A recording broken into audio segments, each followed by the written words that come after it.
Hi everybody and welcome to week 2. This week we'll be covering a review of some basic exercise physiology and sports nutrition guidelines that you've hopefully covered in some of your other courses, but I just want to get everyone up to speed so that we're on the same level and we're ready to sort of go into the subsequent weeks and really attack some of those recommendations and see how they can be applied in practice. I've put a whole bunch of information and links up on the Blackboard site there for you, which primarily link to the AIS sports nutrition website, because they have some fantastic resources on there with fact sheets and hot topics and supplements and a whole range of different things. Really I want you to be familiar with some of the guidelines around macronutrient intakes for athletes, so that's carbohydrate, protein and fat, and how exercise and training can increase or change these requirements.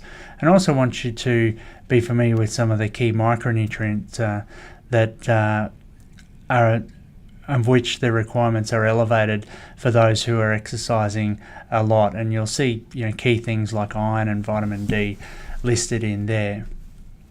And in addition to that, I want you to start becoming familiar with some of the ways of meeting those increased requirements. So how do we actually match the foods to some of those requirements? So on the AIS site there's some really good examples of practical ways of getting, say, 10 grams of protein and 50 grams of carbohydrate in different sort of snack packages and options that you could potentially use with an athlete, and that could potentially be made readily available for quick recovery after exercise or as snacks between training and competition. So have a bit of a look at that. I really want you to be familiar with those current guidelines so that when we go into some of the research behind those guidelines over the next few weeks, you already have that baseline level of knowledge with which to work with, and we'll actually have a look at some of the evidence behind those guidelines and whether or not they are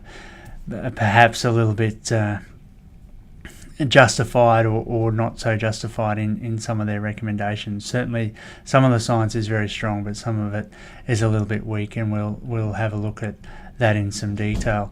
So David will give the lecture today. Many of you will have seen David before in NUTR4000.